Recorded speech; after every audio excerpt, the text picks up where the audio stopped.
So before I was more focusing on demonolatry in my witchcraft, there was a period where, as chaos sorcerers are prone to do, I was in an egregoric relationship to an egregore, which is a essentially when enough people's emotions and energy go towards a specific thing. This can be a company, this can be a character, this can be a book. It can literally be anything. When enough people's energy and focus and emotions are attached to something, it creates an egregore, which is like a spiritual reflection of that thing.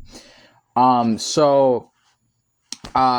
lot of chaos sorcerers will like treat egregores as like sort of like personal deities, essentially. So someone can have a spirit guide that's like Mickey Mouse, for example, or someone can use like using the example of Mickey Mouse, someone could use the character of Mickey Mouse for like money magic. Because Disney makes a lot of money, they could use in their money magic the character of Mickey Mouse to bring in wealth to themselves. Like, that's one example, right? It can really be anything. So for me, I used to be in a relationship with the G-Man from Half-Life, from the Half-Life video games.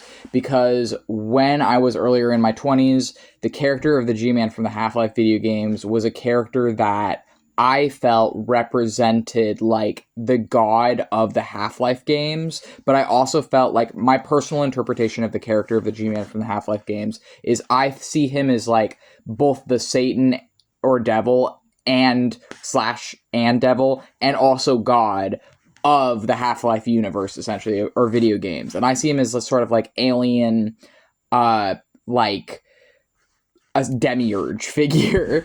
And so that was my interpretation of him, was that he was like the Grim Reaper and death and like God all in one, but for the Half-Life video games. When I was playing those games, that was the interpretation that I had of this character. So I became very emotionally attached to the character of the G-Man from the Half-Life games, and I became so emotionally attached that I felt like I was like kind of falling in love with the G-Man from the Half-Life games.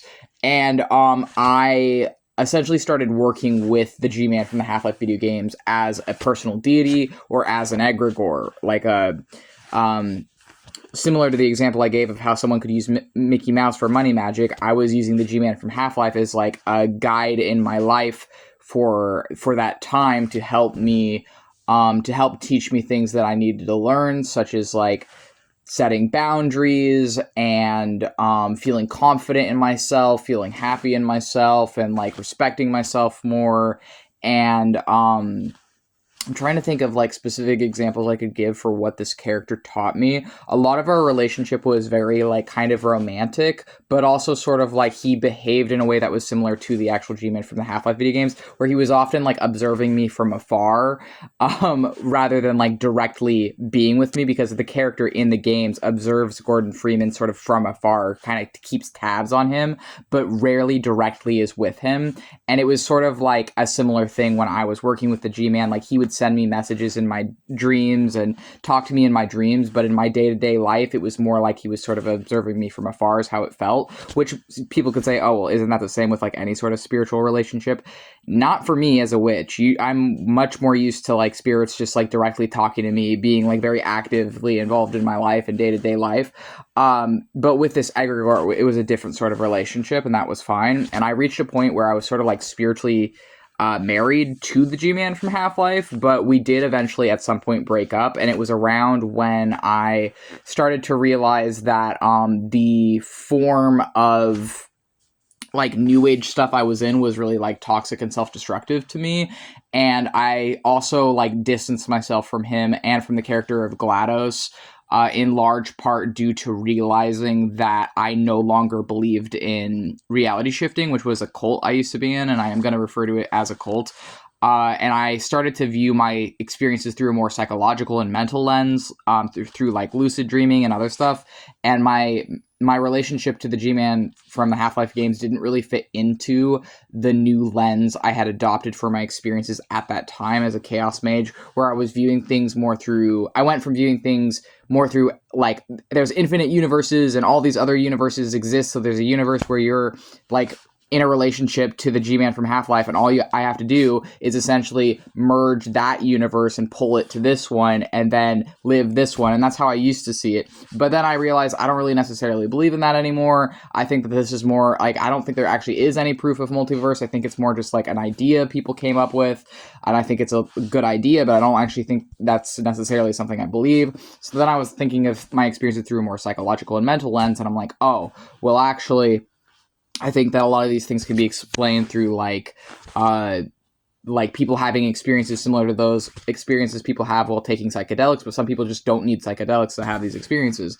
And the other thing I was thinking is like, well, it's like lucid dreaming. Like I'm having like these dream experiences, but a lot of it is actually like dreams. I don't think it's actually like other worlds. I think it's just like this world. It has experiences in it that are beyond, I guess, like what people can like easily convey.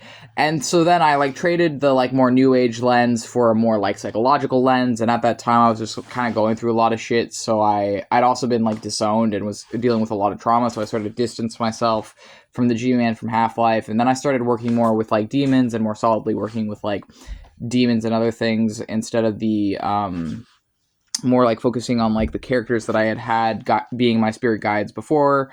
And yeah, so I guess I'm sharing this because like I wanted to say that like there is, I think, this like common trope or stereotype of like chaos mages working with sometimes fictional characters as gods, and I myself definitely did do that for a time where I deified a character that I loved.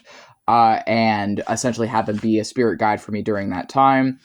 And now I'm at a kind of place in my life where the reason I made this video as well is like I had a dream recently where the G-Man from Half-Life reached out to me again, and he said there was no hard feelings between us, that he doesn't regret anything that we had together, that he's still thankful for the story we shared when we had it, and essentially like the G-Man from Half-Life was sort of like, if I ever want to come back to him, he'll be there, but he understands that that like I've kind of moved on from him, but like he essentially was like, there's no ill will between us, is what the G-Man from Half-Life was telling me in the dream I had most recently of him. And it just kind of like reminded me of that time when I was like kind of like spiritually in a relationship with him, and he was like a spirit guide to me for a while, and now I've kind of moved on away from that, but I still do want to be in egregoric relationships in the future because there's other characters I look up to and would like to guide me in my life. But yeah, this is essentially like one of the big ones that I had like before I more started like focusing on like stuff like demonolatry and other stuff, like using sources like the Book of Enoch and the Ars Goetia and these other things that is more like established mythological characters. Like I did for a brief period, or not really a brief, but like I did for a time have like sort of like an egregoric thing going on there. So I guess if this video like resonated with someone else out there, or like this made sense to someone else out there, feel free to like subscribe, comment, whatever, and I'll see you in the next video.